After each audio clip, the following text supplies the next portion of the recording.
I'm Patrice. And I'm Darrel. A little less than a decade ago, we followed our dreams and we built an incredible treehouse resort in the heart of Atlanta. A few kids and 6 homes later, we're embarking on our biggest project yet. A tiny home resort in my hometown in upstate New York. With our bags packed and our tools ready to go, we're going to open a resort in less than 8 weeks for our first guest. Join us as we build and create the Tiny Treehouse Escape.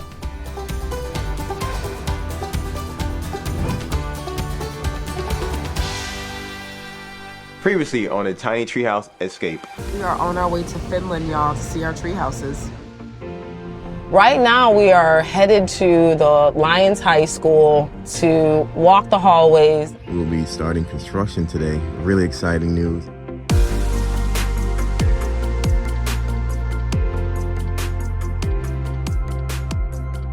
Exciting news. The piers are here for all of our foundation.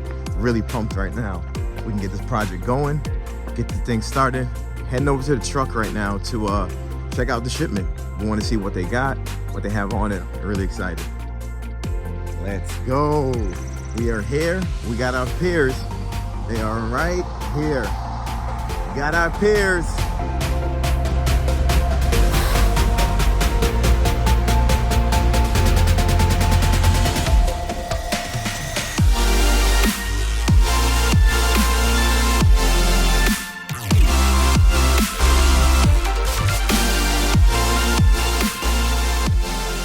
We have officially started digging the foundations, ready to put the stone in the ground, and sooner or later we're gonna set the foundation in and ready to start putting our buildings on top of them.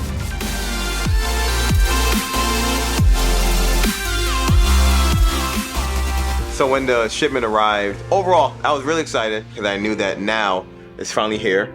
The ball's going down the hill really fast, and this hill is like a mile long. It's never ending. But I do see the end in sight, and at the bottom, we're gonna rest.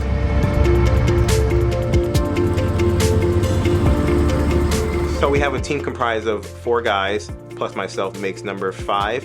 There's myself, who is the team lead. We have Nick, who is my on-site project manager. Nick's my guy who's multifaceted. He can do electrical, plumbing, carpentry, HVAC, so he's like a Swiss Army knife. Then we have Brandon. He's my Georgia boy. Brandon is originally from Georgia, and he's the guy that is my ace. He follows me anywhere, really good guy.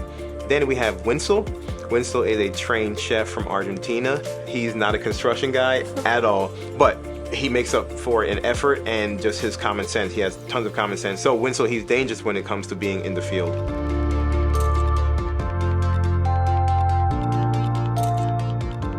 Another part of the team that we have are the Lancasters. They own and operate a business that's been around for about 60 to 70 years. They do groundwork, trucking, and excavation. They have also been very pivotal to this project because anything I ask them for, they're willing to help. The Lancasters know how to drive every single piece of equipment, so they're very handy themselves.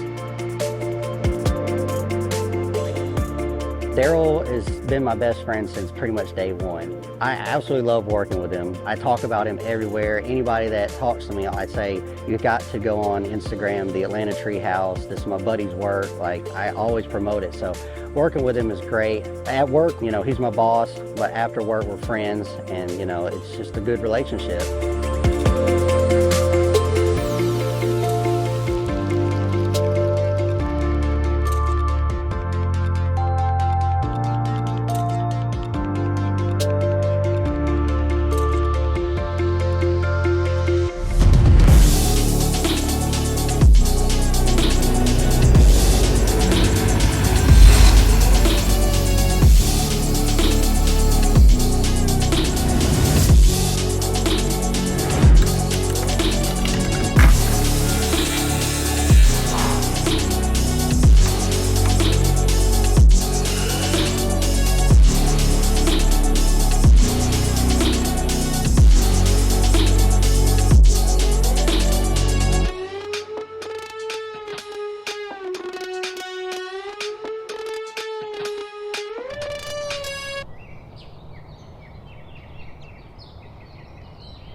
The design and the concept behind these A-frames came from me wanting to do something totally different and totally radical.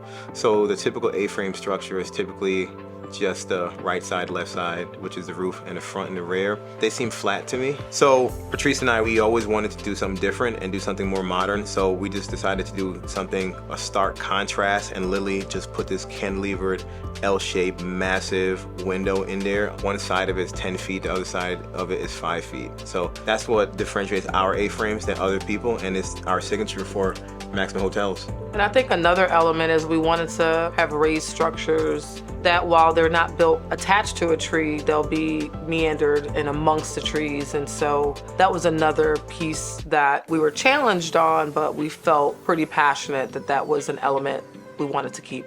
Yeah, one of the main reasons why I decided to raise these structures off the ground is because we are in New York. And upstate New York, sometimes we get the lake effect snow. We have snow drifts 4, 5, 6 feet tall. So what I wanted to do is prevent the snow drift up on the building. So the easiest way to do that is to raise the structures. But by raising them, it equates to more insulation at the bottom of the building to keep the guests and occupants warm.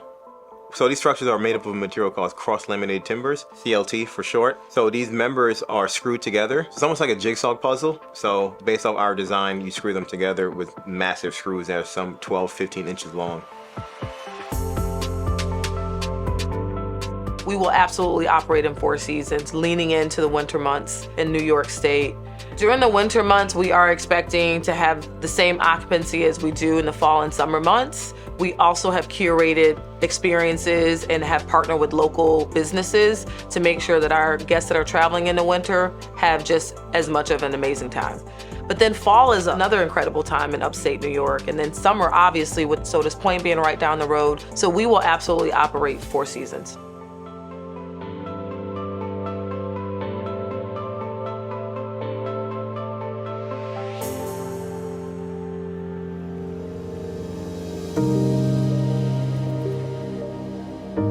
So right now we are in the field, and right behind us are our tree houses. The team has been working 16-hour work days, weekends and holidays. But Darrel is going to talk to you about how unique our wood is and how unique the build is. We actually went to Finland and we actually saw these buildings being made in the factory actually, and everything is glued and pressed up. The volume of this is totally different from construction that we typically use in the US. These walls alone for these buildings are 5.5 inches thick, and that's before insulation and before the roof rafter. So our overall wall thickness is about 13 to 15 inches thick.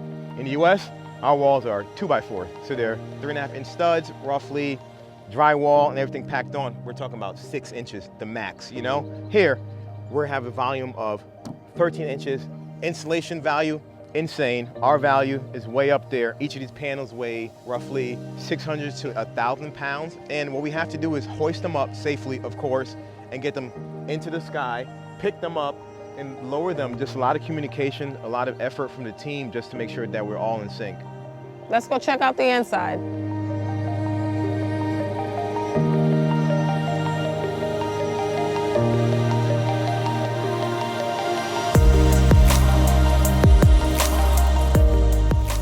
Ceilings to the peak is 18 feet tall. We have bathrooms here. We have kitchens here. Massive window, which we showed you earlier. Yeah. I mean, the view's just gonna be incredible with this window. Literally, you can hop from bed to up here, you know, posing and things like that. Show me, show me. There it is. Get it, get it. Hey, hey. All right. And then we're gonna do some really cool things and some feature wall here. I wanted some wallpaper, wanted to make the space fun, some custom curtains and drapery. So the space is gonna look super inviting and very, very fun. So this is the bathroom space. We're gonna do a lot with a small space, but people will have a place that they can shower, use the bathroom, which is not traditional for a lot of tree houses. There aren't bathrooms in them, but that was something that was really important to us. The reason we continue to stay in the business is we love hosting. We have made some of the most incredible connections. We have a couple guests that have stayed with us from other countries that we hope to go visit them, you know, in return. So it's something that even when we have hard days and we meet incredible guests, it reminds us of why we got into the business. You got to stay on your game. I mean, obviously we got super host status, being great hosts, rolling out the red carpet for our guests. We still take time, as busy as we are, to spend days at our property meeting our guests and asking them questions about who they are, what made them choose to stay with us, where are they from. And our guests, in some cases, the guests book the property to have an opportunity to meet Darrel and I. So we don't take that for granted that we had that title. It's something we always want to have. There's two options for the hot tub. We can either have the hot tub on the ground level, looking into the field with trees around it, or we can have the hot tub directly across from the back door, which is the front door, about 10 feet across, and then the guest's gonna be able to open their door, jet across there, get in the hot tub, and do what they need to do. Yeah. Can another guest see them though if they're up? No, it's gonna be private. We're gonna put a privacy fence, or style the modern privacy fence around it so they have their privacy at nighttime. Would it increase costs to go across? To go up and across? The cost is roughly the same because each pad is roughly 1.2 yards of concrete. I think I'd rather go up then. Yeah. And budget is a big factor in making that decision. Budget has really come into play over here with me, but when we're over there, there's no budget doing the barn and the event center. There's no budget. But over here, I'm on a tight budget to build the main attraction. Well, I mean, the weddings are gonna be quite a big asset of the business, so. Well, I plan on being occupied 80% of the year, and you plan on being occupied. 30 weddings next year? And you plan on being occupied 30 days? Say less. Your wedding barn alone and everything you want to do. Wedding barn and clubhouse. Let's Wedding do a barn- breakdown. The clubhouse, your furnishing cost was About $28,000. 30 grand. And then the actual exterior skin on that, lighting, electrical, and everything like that is roughly about another 20 grand. So for the small building, the clubhouse is about 50. 50,000. And then the larger building, exterior is about 10 grand. And then to finish out the interior is roughly about another 25. So it's 35, 50 and 35 is 85. 85,000. Plus decor, roughly about 100 grand total all in for those two buildings. Not bad.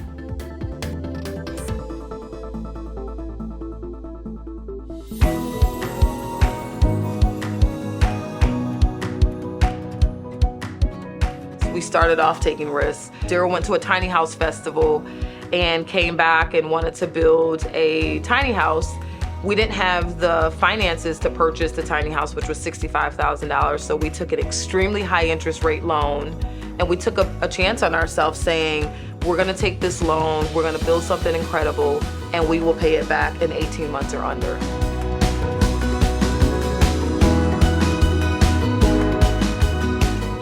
For us, we didn't have the luxury of, our parents handing a business over to us or helping us to start our business with money. It really was bootstrapped and funded by us. And so I think a couple things as it relates to our kids is we want for them to think as entrepreneurs, whether they become business owners or not. We want them to have an entrepreneur mindset, and they are a part of it, right? They hear the discussions over dinner when it's been a rough day, when it's been a successful day.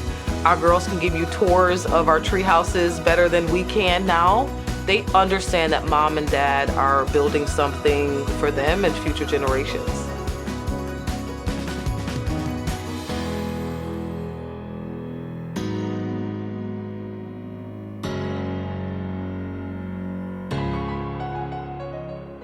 This front pad is 30 by 30, but in between pad to pad on the front two, Yep, we have a 5-foot gap. that's fine. So that was our plan. Correct. 5 or 6 feet, roughly. Yeah. Uh-huh. Our next pad over is 9 feet. 9 feet gap? Yeah. We're a little bit bigger. This gap is 5 feet? This gap right here is 5 feet in between. Uh-huh. From this pad to this pad, Okay. 5-foot gap. And then that gap is 9 feet. Why is it 9 feet? Just how the sewer pipe and the water lines and electrical is all lined up. Yeah. So let's go ahead and leave the 9 feet Okay. the way it is, because we can fix that with landscaping. And then there's a 5 feet. Yeah, and then we stick with 5 feet because we'll just bring in a more robust and larger trees here that are larger, so you're not really gonna be focused on the ground. You're gonna be focused on the larger trees, like 1 or 2 trees. We can still put about 2 to 3 trees down here and 2 to 3 trees down here, and like shrubbery that grows hip height roughly, and it'll be fine with that. So that's not. That'll give us some privacy from camper to camper. Yeah. More privacy in between, and then also an idea that we have is decking. in between. So I'll give it a little bit more decking space. Essentially, we have a small team. It's just 5 guys, and with just the 5 guys, we're gonna do our best. I do think that we're gonna be successful. I'm not terribly worried about it because I'm gonna control the things that I can control.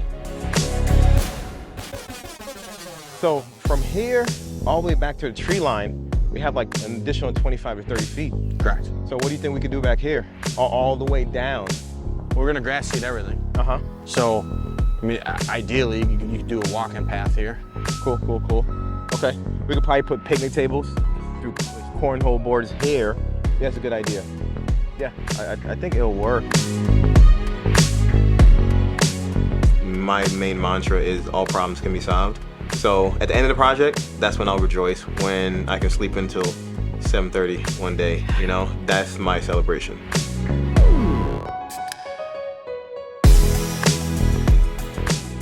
Darrel and Patrice are good people. I watched the videos on the stuff they made down in Georgia. It's kind of interesting how they made buses and campers in midair. Every day is a new day working with Darrel. He's always got new ideas, because it's always something new with him. And it's kind of cool. It's definitely a good project to be on. I think the tree houses they're building here, I think it'll be definitely good for the community. It'll be something cool to see go up in this area. We have Sodas Point just 10 miles down the road here, so you're bringing more people out this way to enjoy the countryside. We've always been a really small community, but this right here is a huge upgrade to it. It'll definitely help the community out a lot.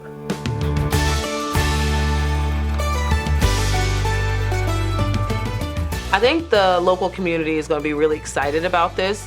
I think there's others that are afraid of what's to come. Change is scary at times when you are used to things being a certain way for so long.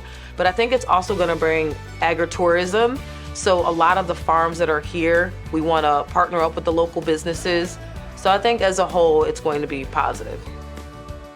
What makes the Finger Lakes region very special and unique is the simple fact that there are higher bodies of land that surrounds lower bodies of water. So the heat stays up, which is good temperature for growing grapes.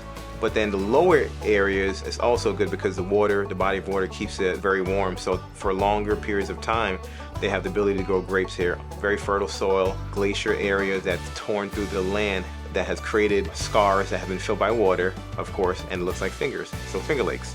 There is about 150 wineries in a 30-mile radius of where the resort's going to be, which guests from all over the world really travel to the Finger Lakes region for the wines now. You just have a melting pot of different types of blends, from Chardonnays, Rosés, Merlots, and so many other different types of wine in this area, and everyone competes to be named the best wine in the Finger Lakes. And what Patrice and I do, we travel around the wineries during the summer, and we sample, and at the end of the year, no one wins, so we have to go back again next year and see who's the winner again. Well, that's true. We got quite the wine collection. Oh yeah. So now I'm looking forward to taking a break from all the work we've done here at Finger Lakes Treehouse and go and check out Coloca Estate Winery, do a wine tasting, and figure out if they're going to be the best partner for us.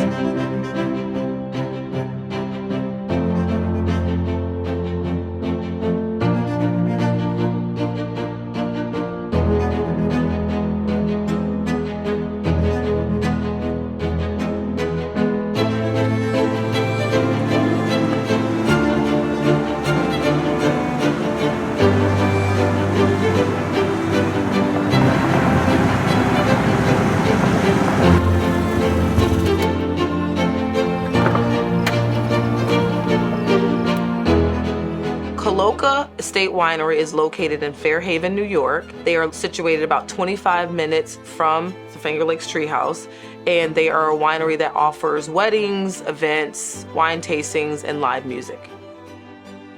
We will be meeting with Marilyn. She's going to give us a wine tasting and a tour of the vineyard. And I think today we'll find out if they're going to be a great partner for Finger Lakes Treehouse. Let's go inside and check it out.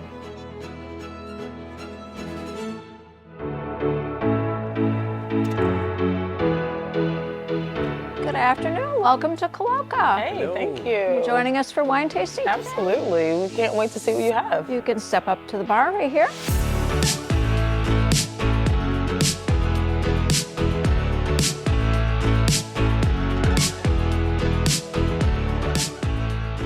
So you probably know what you like. We do. We love reds, but we love all your wine, so we're looking forward to seeing what you got today. We're going to start with a carbonated wine. It's called Mindy's Giggle Juice. So as you know, the owners are Chris and Mindy Coloca. So this wine was made the first time when we had a really great harvest of Riesling. And Dr. Coloca decided to do something special for Mindy's birthday. Oh. So he decided, let's make a sparkling rosé to celebrate her bubbly personality, her love of bubbly, and she tends to giggle. So this was called Mindy's Giggle Juice. Became our best-selling wine. So as a result, he's made it every year since. This is the 4th vintage. Cheers to Mindy.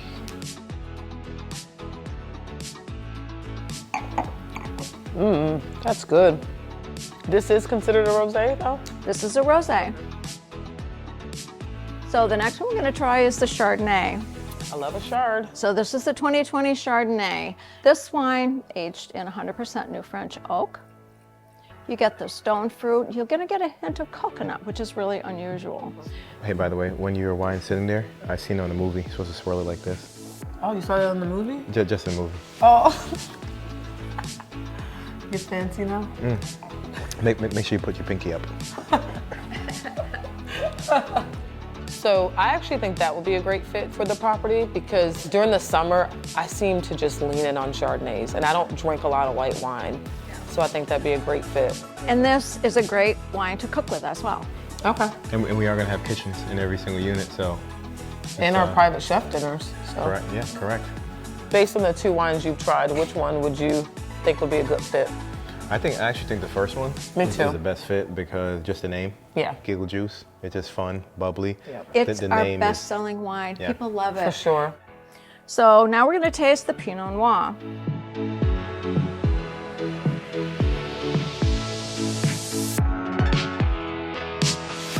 So Darrel, are you still thinking the Giggle Juice is number 1 and the Chardonnay is the second option? I like both of them, so let's take both of them home, try them out tonight over dinner. Okay, sounds good. Sounds like a plan. Where are we off to next? We're going to take a look at the vines, see where we are with the Chardonnay. We'll take a look at the Pinot Noir. Awesome, thank you. I'll pour you a glass of wine to take if you'd like. Let's do the giggles. How about you? I think I'm gonna do the Chardonnay. There you go. All right, let's go get a walk. Onward and upward. Awesome. No, you first, ladies first. I'm a gent. Can't wait to see the grapes.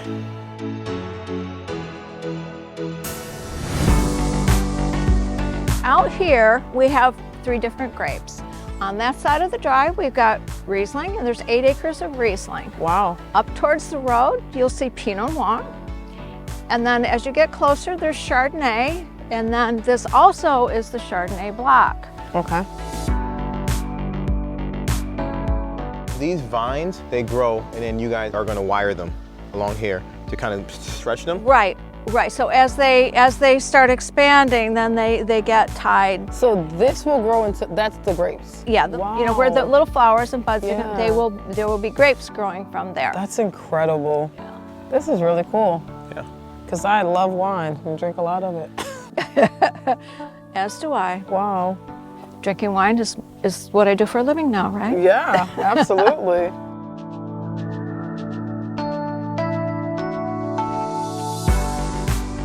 Well, thank you so much for coming today. I hope we help you with decision making for your new venue. Thank you. Thanks so much. We really appreciate We it. look forward to enjoying it.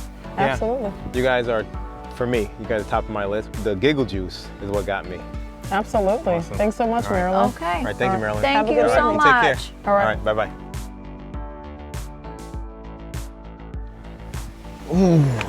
Well, so what you think?